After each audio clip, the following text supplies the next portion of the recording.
Welcome to the Daily Devotional. So glad you're here right now with us. This week, the preaching team is sharing favorite passages from Study in John. And man, what a great series this has been. I'm so grateful for it. I'll share a couple this week. But today it's John chapter 2, verses 1 through 12. It's Jesus' first miracle, his turning water into wine in Cana. So let me read it, and then I'll just talk about what's significant for me in this. It says this: on the third day, there was a wedding at Cana in Galilee, and the mother of Jesus was there. Jesus was also invited to the wedding with his disciples. When the wine ran out, the mother of Jesus said to him, "They have no wine." Jesus said to her, "Woman, what does this have to do with me? My hour is not yet come." His mother said to the servants, "Do whatever he tells you." Now there are 6 stone water jars there for Jewish rites of purification, each holding 20 or 30 gallons. Jesus said to the servants, "Fill the jars with water," and they filled them up to the brim. And he said to them, "Now draw some out and take it to the master of the feast." So they took it. When the master of the feast tasted the water now become wine, did not know where it came from, though the servants who had drawn the water knew.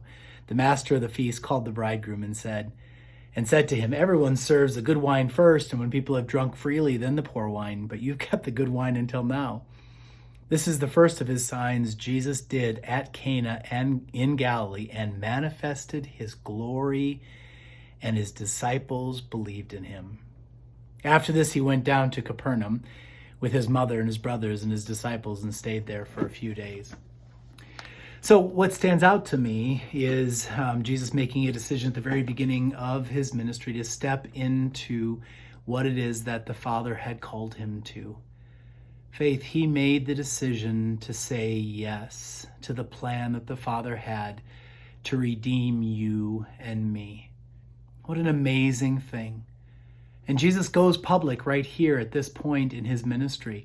At this point in his life, he's going public with who he is and his supernatural power that he has to demonstrate and to reveal his glory. And that's what he does. And he chooses to do that throughout his ministry then, all for the purpose of leading to the cross so that he can redeem all of humanity. And so that just stood out to me, that Jesus stepped into this ministry without hesitating, fully committed. Why? Because the book of Hebrews says it was for the joy set before him, meaning Jesus knowing what his death on the cross, what his resurrection would mean for you and me, gave him that joy. So Lord bless, enjoy the fact that Jesus did all of that for you, Faith. See you later. Bye.